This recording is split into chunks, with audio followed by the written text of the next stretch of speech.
Hello friends, कैसे हो आप सभी का स्वागत करते हैं जेडी स्टडी वर्ल्ड के उस ऑनलाइन यूट्यूब प्लेटफॉर्म पर। चैनल पर पहली बार आए हो तो चैनल को कर लो सब्सक्राइब और वीडियो को लाइक कर दें। आज की जो टॉपिक है, इससे पहले जो क्लास हुई थी आज हम उससे टॉप 30 क्वेश्चन करने वाले हैं। ठीक है। और ये क्वेश्चन आपकी जो यूपी टेट की परीक्षा होने वाली है और जो आपका रीट की परीक्षा है, इसके अलावा जो एच टेट की परीक्षा है, सबके लिए ही बहुत ही इम्पोर्टेंट क्वेश्चन होने वाले हैं। तो अगर आपने पहले थ्योरी वाली क्लास नहीं देखी तो आप जाके थ्योरी की क्लास देख सकते हैं और उसके बाद आके यहाँ पर क्वेश्चन कर सकते हैं। ठीक है। और यहाँ पर जो क्वेश्चन कराए जाएंगे वो बिल्कुल ही इम्पोर्टेंट क्वेश्चन है।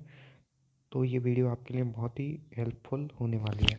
अभी तक चैनल को सब्सक्राइब नहीं किया तो चैनल को सब्सक्राइब कर लें और वीडियो को लाइक कर दें। चलिए वीडियो शुरू करते हैं। तो जो आज का हमारा पहला क्वेश्चन देख लेते हैं। ठीक है। तो यहाँ पर पूछा गया है कि साइकोलॉजी जो शब्द है, जो साइकोलॉजी शब्द है इसकी उत्पत्ति किस भाषा से हुई है। ठीक है। तो जो साइकोलॉजी शब्द है उसकी उत्पत्ति के बारे में पूछा गया है। तो जो इसका राइट आंसर है वो हो जाएगा ग्रीक भाषा।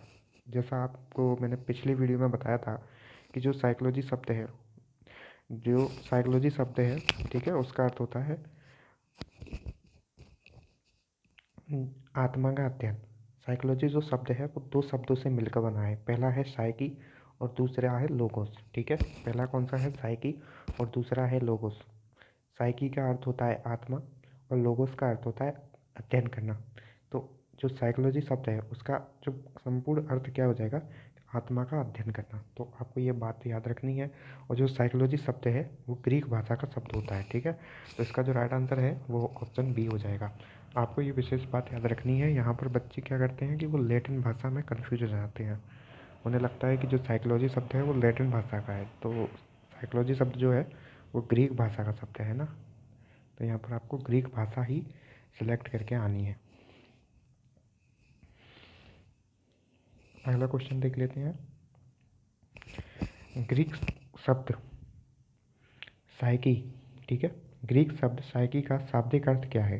पूछा गया है कि जो ग्रीक शब्द है ना साइकी, इसका जो शाब्दिक अर्थ है वो क्या होता है। तो मैंने अभी कुछ देर पहले ही बताया कि जो साइकी होता है उसका जो शाब्दिक अर्थ होता है वो होता है आत्मा। तो इसका जो राइट आंसर है वो सी हो जाएगा। अगला क्वेश्चन देख लेते हैं। मनोविज्ञान के दर्शन से अलग करने का श्रेय किसे जाता है? मनोविज्ञान को दर्शन शास्त्र से अलग करने का श्रेय किसे जाता है? तो इसका जो श्रेय है ना वो किसे जाता है? तो इसका जो राइट आंसर हो जाएगा वो हो जाएगा अरस्तु को। किसको जाता है? तो जो अरस्तु थे इन्होंने जो मनोविज्ञान है ना इसे दर्शन शास्त्र से एक अलग विषय के रूप में पहचान दिलाई। इसीलिए जो मनोविज्ञान को शास्त्र से अलग करने का श्रेय किसे दिया जाता है? तो अरस्तु को दिया जाता है। तो ये बात आपको याद रखनी है। अगला क्वेश्चन देख लेते हैं। अगला क्वेश्चन है 17वीं शताब्दी में मनोविज्ञान को किसका विज्ञान माना जाता था? 17वीं शताब्दी में मनोविज्ञान को किसका विज्ञान माना जाता था? तो इसका जो राइट आंसर हो जाएगा वो हो जाएगा मन या मस्तिष्क का विज्ञान। ठीक है दोस्तों, इसका जो राइट आंसर है वो हो जाएगा मन या मस्तिष्क का विज्ञान। और यहाँ पर अगर हम बात कर लें 16वीं शताब्दी की, तो 16वीं शताब्दी को आत्मा का विज्ञान माना जाता था। ठीक है। और 17वीं शताब्दी को मन या मस्तिष्क का विज्ञान माना जाता था। 19वीं शताब्दी को क्या माना गया? तो इसे चेतना का विज्ञान माना गया। ठीक है। और जो वर्तमान में चल रही है 20वीं और 21वीं शताब्दी, इसे क्या माना गया है? तो ये व्यवहार का विज्ञान माना गया है। ठीक है।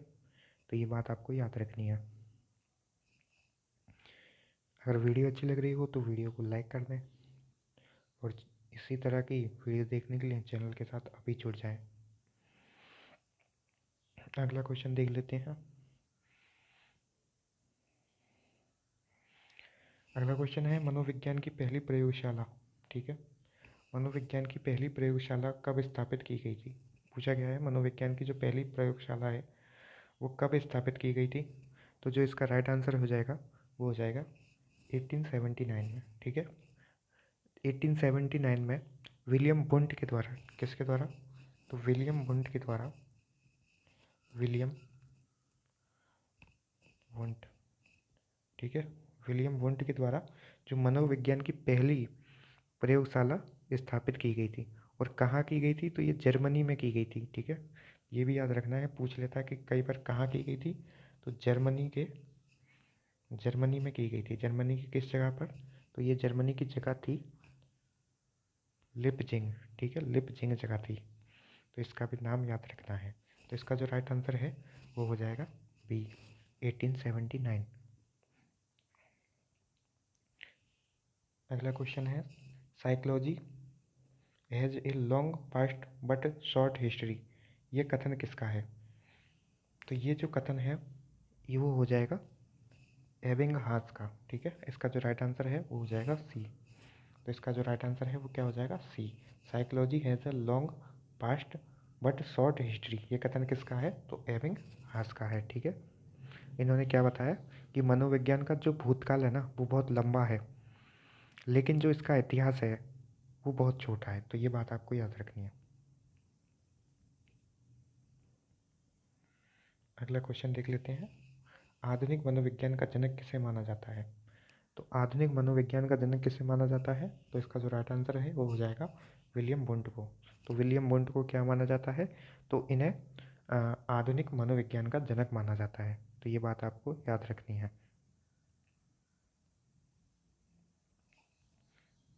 अगला क्वेश्चन देख लेते हैं, प्रिंसिपल्स ऑफ साइकोलॉजी पुस्तक के लेखक कौन है? प्रिंसिपल्स ऑफ साइकोलॉजी पुस्तक के लेखक कौन है? तो इसका जो राइट आंसर हो जाएगा वो हो जाएगा विलियम जेम्स, ठीक है। तो William James principle of psychology पुस्तक के एक लेखक हैं, ये बात आपको याद रखनी है। अगला क्वेश्चन देखते हैं, चेतना के स्तर चेतन, अवचेतन व अचेतन किसने बताए? तो चेतना के जो 3 स्तर है ना, पहला है चेतन, दूसरा है अवचेतन और तीसरा है अचेतन, ये किसने बताए? तो इसका जो राइट आंसर है वो हो जाएगा सिगमंड फ्राइड ने, ठीक है। तो चेतना के 3 स्तर किसके द्वारा बताए गए थे? तो सिगमंड फ्राइड के द्वारा। तो इसका जो राइट आंसर है वो ऑप्शन बी हो जाएगा। अगला क्वेश्चन है, मुझे 1 दर्जन स्वस्थ बच्चे दो, मैं उन्हें डॉक्टर, चोर, वकील कुछ भी बना सकता हूँ, ये कथन किसका है, या फिर ये किसने कहा था? तो इसका जो राइट आंसर है वो हो जाएगा वॉटसन। तो जे.बी. वॉटसन के द्वारा ये कथन कहा गया था, ठीक है। तो जे.बी. वॉटसन क्या कहते हैं कि उन्हें 1 दर्जन बच्चे दे दो और वो उन्हें चोर, डाकू, वकील जो चाहे वो बना सकते हैं। तो ये अगर कथन आ जाए तो ये किसका है? तो जे.बी. वॉटसन का कथन है। तो राइट आंसर क्या हो जाएगा? Option A. अगला क्वेश्चन है, मनोविज्ञान ने सबसे पहले अपनी आत्मा का त्याग किया फिर मन का किया, यह प्रसिद्ध कथन किसका है? तो जो इसका राइट आंसर है वो हो जाएगा मैकडूगल। तो मैकडूगल साहब क्या कह रहे हैं? तो मैकडूगल साहब क्या कह रहे हैं? तो इन्होंने कहा कि जो मनोविज्ञान है ना, इसने सबसे पहले अपनी अपनी आत्मा का त्याग किया, उसके बाद अपनी मन का त्याग किया, ठीक है। तो ये कथन किसका है? तो ये कथन है मैकडूगल का है। और वर्तमान में ये कहाँ है? तो वर्तमान में जो मनोविज्ञान है उसको किसका अध्ययन माना जाता है? तो व्यवहार का अध्ययन माना जाता है, ठीक है। तो ये बात आपको याद रखनी है। अगला है, प्रयोगात्मक मनोविज्ञान का जनक किसे माना जाता है? ठीक है। तो इसका जो राइट आंसर हो जाएगा वो हो जाएगा विलियम वुंट को। तो जो प्रयोगात्मक मनोविज्ञान है ना, एक्सपेरिमेंटल जो साइकोलॉजी है, इसका जनक किसे माना जाता है? तो विलियम वुंट को माना जाता है। तो राइट आंसर हो जाएगा बी। तो ये जो क्वेश्चन है ना, ये वेरी इंपॉर्टेंट क्वेश्चन है। और यहाँ से जो यूपी टेट में जिस तरह से क्वेश्चन पूछे जाते हैं, ज़्यादातर क्वेश्चन जो होते हैं वो थ्योरी से ही आते हैं, ठीक है। कॉन्सेप्ट वाले क्वेश्चन कम रहते हैं यूपी टेट में। आप सी टेट का जो पैटर्न है और यूपी टेट का पैटर्न है, दोनों ही एकदम अलग हैं, ठीक है। यूपी टेट में फैक्ट वाले क्वेश्चन बहुत ज़्यादा पूछे जाते हैं। तो ये बहुत इंपॉर्टेंट क्वेश्चन है। तो आपको ये वीडियो आपको ज़रूर देखनी है। और यहाँ पर अगर कोई क्वेश्चन आपको नहीं आता हो तो आप उसे अपनी नोटबुक में भी नोट कर सकते हैं। यहाँ से आपको निश्चित रूप से परीक्षा में क्वेश्चन देखने को मिलेंगे। चलिए अगला क्वेश्चन देखते हैं।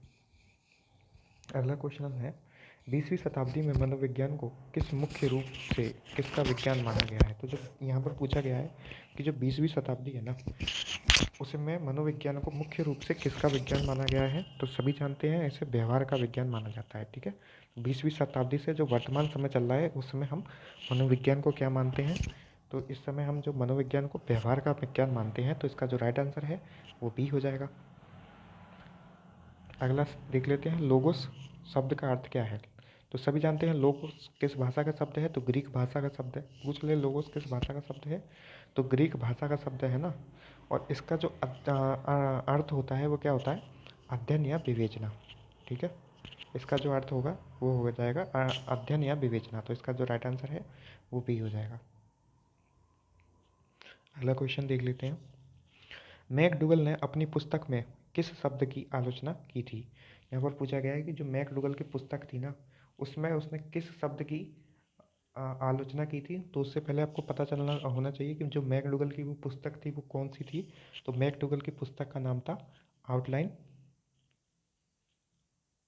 साइकोलॉजी। ठीक है, तो मैकडूगल की जो पुस्तक थी उसका नाम क्या था?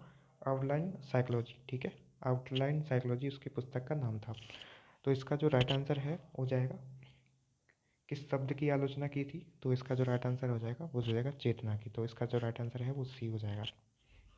और इसकी पुस्तक का नाम भी याद रखना है, आउटलाइन साइकोलॉजी। तो आउटलाइन साइकोलॉजी पुस्तक किसकी है?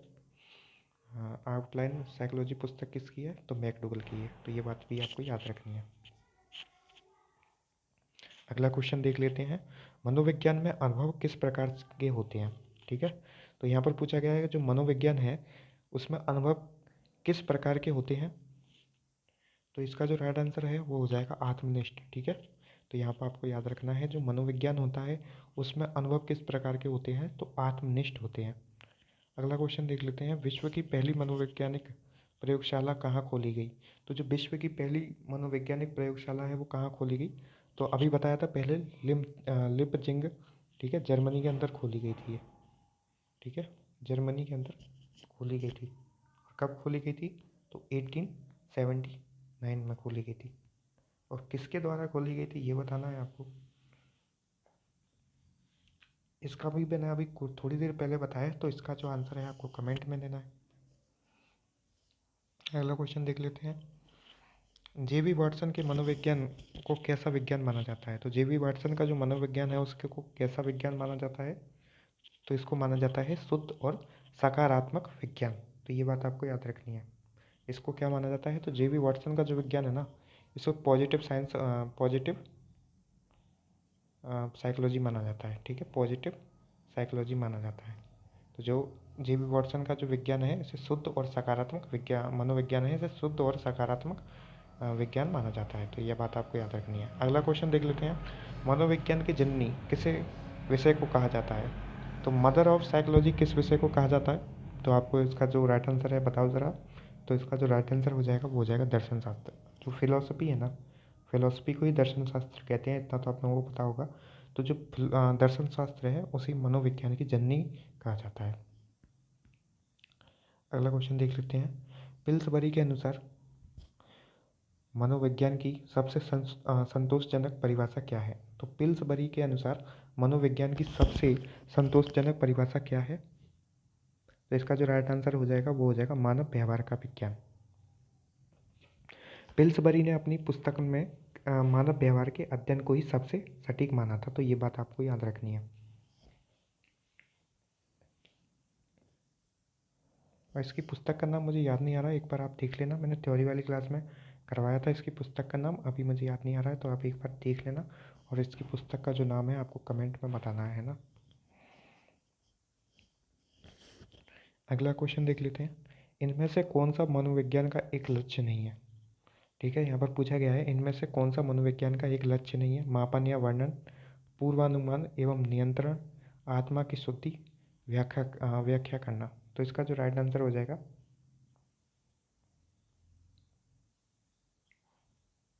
वो हो जाएगा आत्मा की शुद्धि। ठीक है, इसका जो राइट आंसर है वो सी हो जाएगा। विज्ञान कभी भी मनोविज्ञान कभी भी आत्मा जैसी अदृश्य चीज़ों की शुद्धि का दावा नहीं करता। इसका लक्ष्य मापन, वर्णन और नियंत्रण होते हैं। तो इसका जो राइट आंसर है वो हो जाएगा सी। ठीक है, बहुत ट्रेंडिंग क्वेश्चन है, एकदम नया क्वेश्चन है, तो यहाँ से आपको इस क्वेश्चन को वेरी वेरी इंपॉर्टेंट कर देना है। अगला क्वेश्चन है, सैनलॉक के अनुसार मनोविज्ञान किसका वैज्ञानिक अध्ययन है? तो जो सैनलॉक थे, उनके अनुसार मनोविज्ञान किसका वैज्ञानिक अध्ययन है? तो इसका जो राइट आंसर हो जाएगा वो हो जाएगा व्यवहार एवं मानसिक प्रक्रियाओं का। तो सैनलॉक के अनुसार मनोविज्ञान किसका वैज्ञानिक अध्ययन है? तो व्यवहार एवं मानसिक प्रक्रियाओं का। अगला क्वेश्चन है, इंट्रोडक्शन टू सोशल साइकोलॉजी पुस्तक किसने लिखी? तो जो इंट्रोडक्शन टू सोशल साइकोलॉजी पुस्तक थी ना, वो किसने लिखी थी? तो ये लिखी थी जे.बी. वाटसन ने।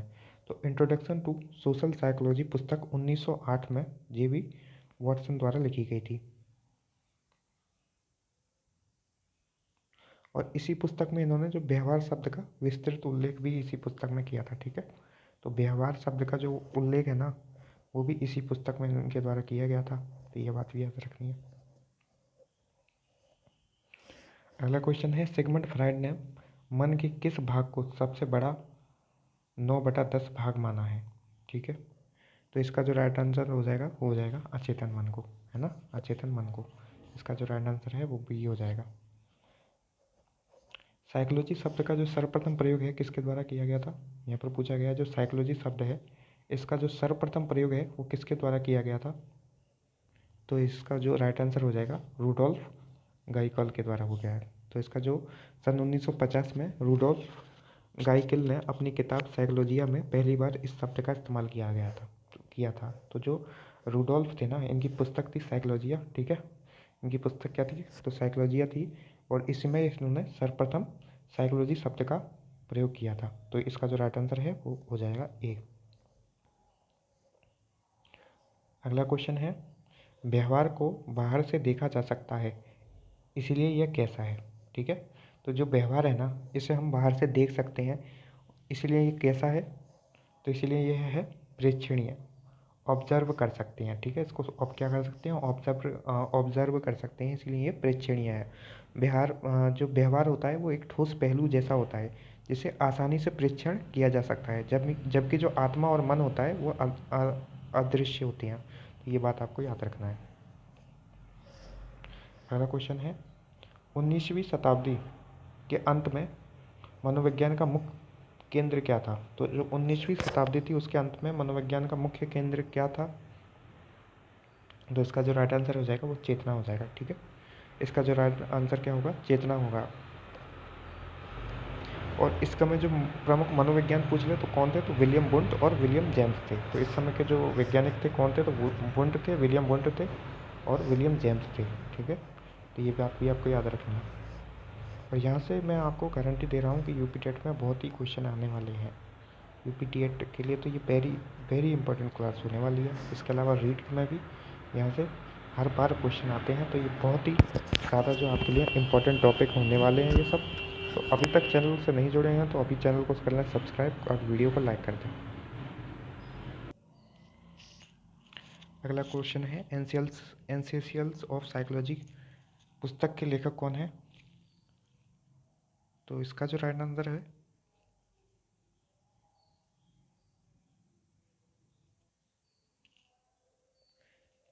तो एसेंशियल्स जो ऑफ साइकोलॉजी की पुस्तक के लेखक कौन हो जाएंगे? तो पिल्सबेरी हो जाएंगे। ठीक है, इसका जो राइट आंसर है वो हो जाएगा ऑप्शन ए। अगला क्वेश्चन है, साइकी और लोगोस किस भाषा के शब्द हैं?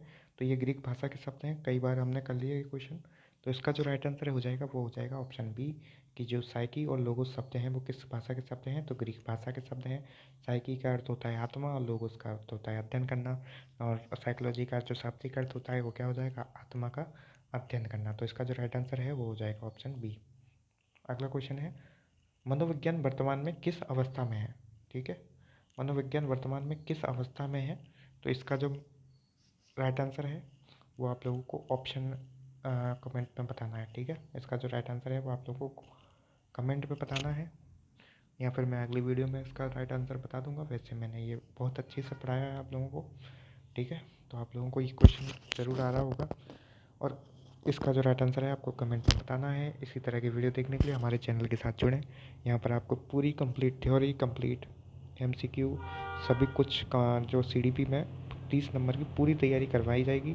तो REET, CTET, UP TET, Haryana TET, कोई भी टेट हो तो आप हमारे चैनल के साथ जुड़कर अच्छी तैयारी कर सकते हैं। अभी चैनल को करें सब्सक्राइब, वीडियो को लाइक करें और जल्द से जल्द जो है 50 सब्सक्राइबर पूरे करवा दें, ठीक है, ताकि हम लाइव क्लास भी ले सकें आप लोगों की, है ना। अगर 50 सब्सक्राइबर पूरे हो जाते हैं तो फिर हम लोग लाइव आ सकते हैं और आप लोगों की एक बेहतर क्लासें ले सकते हैं। तो जल्द से जल्द चैनल पर 50 सब्सक्राइबर पूरे करवाने हैं, ठीक है। धन्यवाद। जय हिंद, जय भारत।